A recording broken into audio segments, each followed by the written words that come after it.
So as you know, we finally found a method for flaring those stainless steel brake lines, which requires heating them with the torch until they are literally glowing red, and then squishing them, which works pretty nicely, and it's kind of fun. It is really time consuming though, which is annoying. So today we're back on the first line going down to the T that splits off for the front two brakes. So I'm gonna get started on that. That's probably going to take the entire day running these brake lines all the way to the calipers up front. The rear's already ran, so let's get on it. For me to get some music on, because I need some this morning. Sometimes I like the silence. Most of the time I like the silence, but... Oh look, it's crunchy and savory. Yeah, let's do this modern classical stuff. I've been digging this. I'm gonna use the squiggly tripod. Damn it, I gotta change the bottom first, hang on. Okay, now I'm gonna use the squiggly tripod.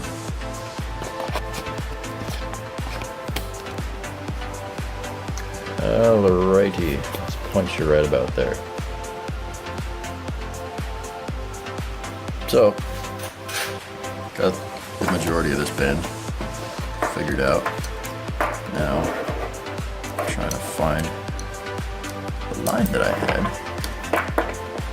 which apparently was gone again. Right down there. That line, where'd it go? Right there. That's where the bend needs to end. Which means it needs to go about there. Make sure this thing's oriented right. Did that because it totally wasn't.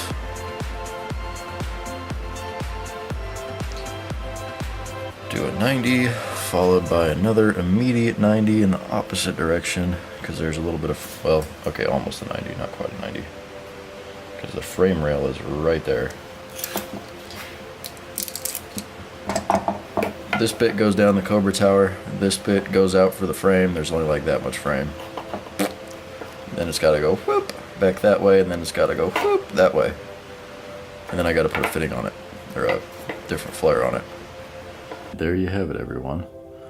Out from the master cylinder, down around parallel to the next line, and down the Cobra tower, out around the frame, back down over to this T-fitting, and then that'll go up over the frame and then down to the soft brake line.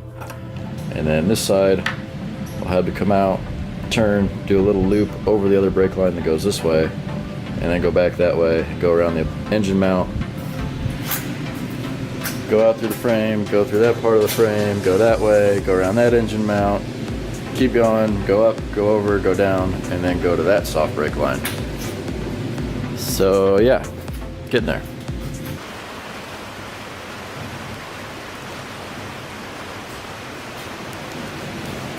I think it might be raining outside. I don't know. Why does the rain not show up well at all on camera?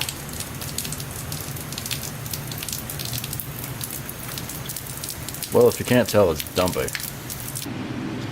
That actually might not be long enough. It's pretty long. It's like exactly 8 feet long, and I need 9 1/3 feet. Roughly, but I might be able to make this work, especially if we attach a little bit on the other side, which I don't really want to do, but that's about the only option.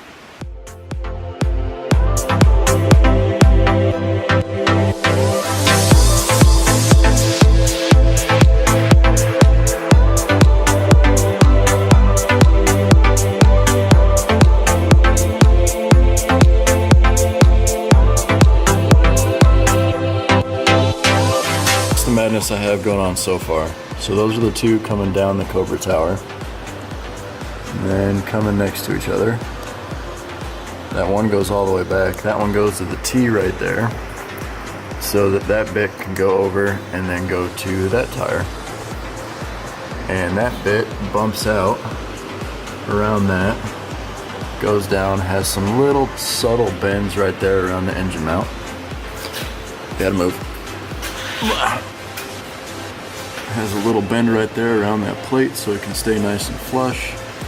Little tiny subtle bend right there around that bolt. And then it bends up just a little bit. Just touch that plate, bends up some more at the end of the plate. Follows that bit up in there. And then I gotta pull it down just a little bit. But anyway, that old one there is gonna get flipped around. That way it sits up a little bit higher out of the way. And I think there's another one over there. I might be able to do that too. And that's where I'm at so far. I gotta do the bends going that way. And I'll have to do a cool little bend around that. But this area should be fairly straightforward. I'll do some little subtle bends there just like on the other side. Just enough to look nice but not be overdone. Then I'll see if there's enough to loop it up and over the frame. So the brake line that Brandon was making that goes all the way from the driver's side of the frame all the way to the passenger side of the frame is too short. So Brandon and I just went ahead, ran down the Napa, and we grabbed some more line that's not stainless. It's a little softer, so it should be easier to flare without splitting on us. And a couple more tips. So we're going to take the old line he made, and we'll use it as like a stencil. So it'll only take us a few minutes to put together the new line. So let's get this done.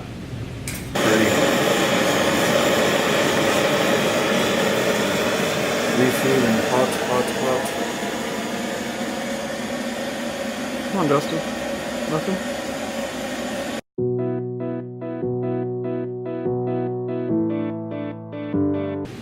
While Brandon's working on making that brake line, Justin and I are going to go ahead and finish putting the lug on the cable that runs from the battery up to the firewall. Go ahead and mount the bulkhead fitting that goes there, and then make the other piece of wire that will go from the bulkhead fitting in the engine compartment over to the power distribution block that I got from Steve Mead Designs. Let's do this.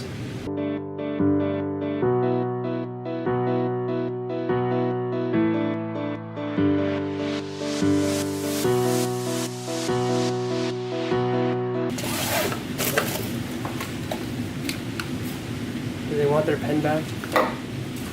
Oh, they sent me a little keychain and a pen. That's pretty cool.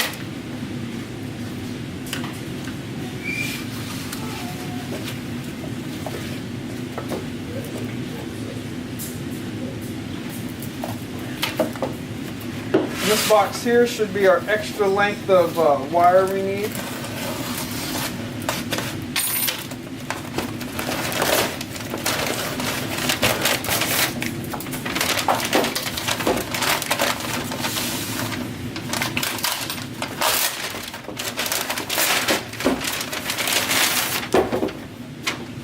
There we go. We just need a little extra. Now we can get this installed and get this installed on the power steering. Almost close to driving the truck.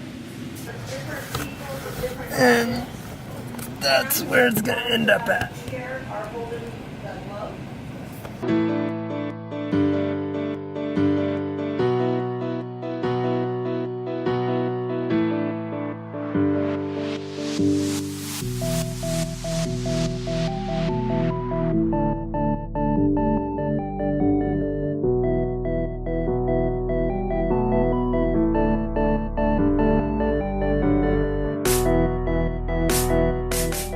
Alright guys, Justin got the bulkhead fitting mounted in there. He used some self-tapping screws because we don't have no hardware small enough. We'll have to go to Tacoma Screw and get some in the future. But he's got it. He's got his main cable lugged. He's got it loomed with the expanding mesh, shrunk wrapped with the sky-high audio shrink tube on the end. Now he's going to mount the Steve Mead Designs power distribution block right here on the inner fender and run this power cable to it, and then we'll be able to get some power to our battery.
Alrighty then, so cut that down because they're outrageously long. Normally they're like an inch longer than this, which is just too much. And that's gonna go, I can actually see it better through the camera than I can with my eyes because this camera has pretty good night vision. About a 1/4 inch away from the tower and right above where that little circle is. It's gonna chill right there.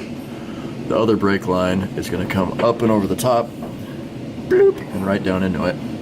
And then the blue soft line is going to go down off of that and then swoop up into the caliper right about there. So yeah, we're looking pretty good.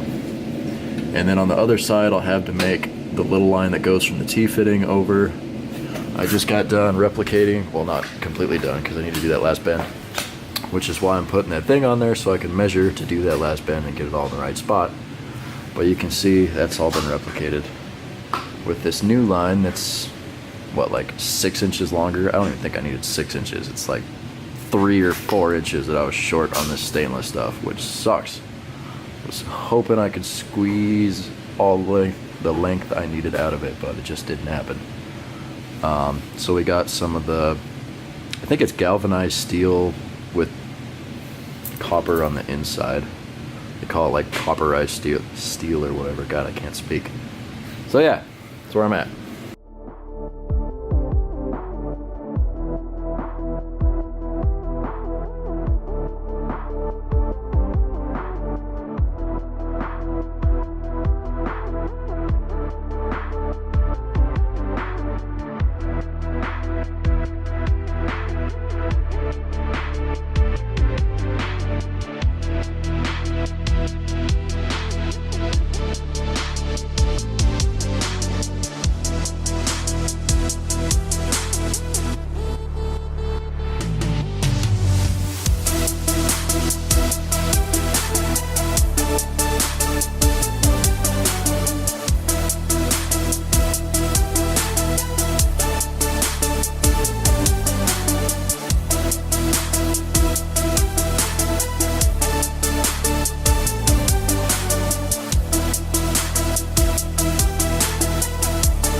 So, you can see our Cobra tower there. There's a night tie there just for right now. I gotta do the mounts Monday morning, Wednesday, whatever. It's basically Monday. But that's gonna get shoved over just a little bit. That way they're all nice and parallel. I mean, there's perspective throwing it off right now, but you can see, comes out, loops over that like it did. This is the final piece, not the mock-up one. That other one goes right over, swoop. That goes over there, swoop-a-doop. Slurp and flurps around that. Comes around there, just does a basic 90 there. Does that. Does the old slurp and flurp right there. And 2 more. And up, over. I can't see, but I think you can. Over the top, down, boom. That's gonna go there. This isn't tight yet. That'll get tightened either there or there. Actually, yeah, that'll come down because this is full drop. So yeah.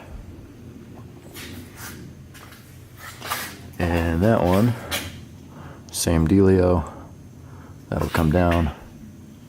That goes up. That goes there. And into little T-fitting there.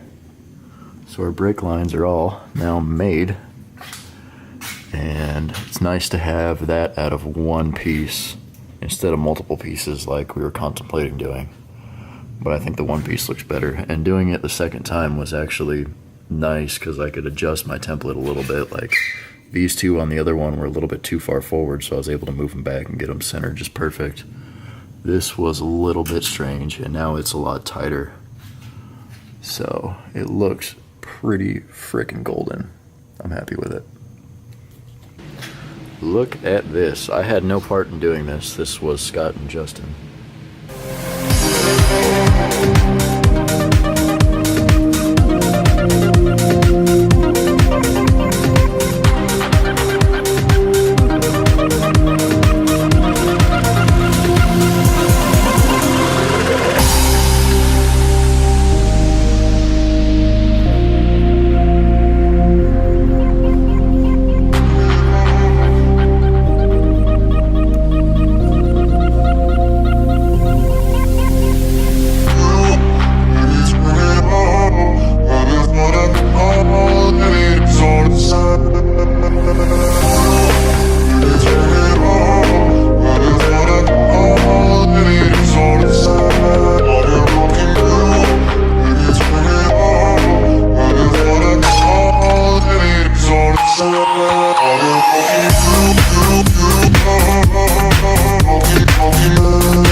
There you go, bros.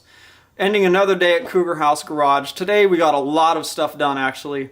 Brandon got his front brake line piece made from the front T at the driver's side of the frame all the way over to the passenger side. We got it go up behind the radiator and back on the passenger side of the frame, and it was like 6 inches too short. So we ran down to Napa and we got some more galvanized, not more, we were using stainless. We went to go get some galvanized 3/16 brake line, and it doesn't like to split at all usually, so it worked pretty good. Brandon still heated it up with the torch to get a nice preheat, to get a nice flare. So we got that done, got through that, got them all flared without a hitch, got that piece remade, used his other one as a stencil, got that put up there and attached. He put his little tabs on the sides of the frame that the soft lines would come up and get cotter pinned through, and then he was able to get those attached with their 10s. And so now we have a fully sealed up braking system with a proportioning valve at the back of the truck in a nice clean location anytime we have to make that adjustment. Justin was over here too today. He helped me get the bulkhead fitting installed on the firewall for the power wire, and then he helped me make a power wire from the bulkhead fitting over to the Steve Mead Designs power distribution block that we mounted up on the inner fender. So now we got that wire made, covered in expanding mesh and shrink tubed on each end. And then he went on the inside, put the last cable lug on the end of the power wire going from the battery up to that bulkhead fitting. Got that crimped on there with the hammer tool and got that attached to that fitting. So now we have power going from the Steve Mead Designs power distribution block all the way back to the battery. We just need to route power from the fuse box we tucked underneath the dash where the clutch assembly would go. Attach that to that bulkhead fitting, that'll give it power. And then we just have to attach the alternator wiring up to the Steve Mead Designs power distribution block on the inner fender. And then we'll be able to test for 14 volts and see if we're charging while the truck's running at that point. But now, next week, we can move on to the hydraulic lines. I picked that up today to finish up from the ram all the way up to the power steering box where it's tapped. Get those attached. And then I've got to pick up some dome tubing for the steering this weekend. I think it's 1.5 by 250 wall tubing, and then I've got to pick up the Heim joints too for the steering high steer arm to steering high steer arm on the truck, and then from the passenger side high steer arm up to the box steering arm itself. All 4 of those heims, plus a heim to support our steering shaft that's going to consist of 3 Toyota rag joints. So I got to pick those up this weekend too at the junkyard, and then we'll modify those next week on Wednesday, and then we'll work on the hydraulic line too. It's crunch time for us here at Cougar House. We're really close to our show. What's the date today?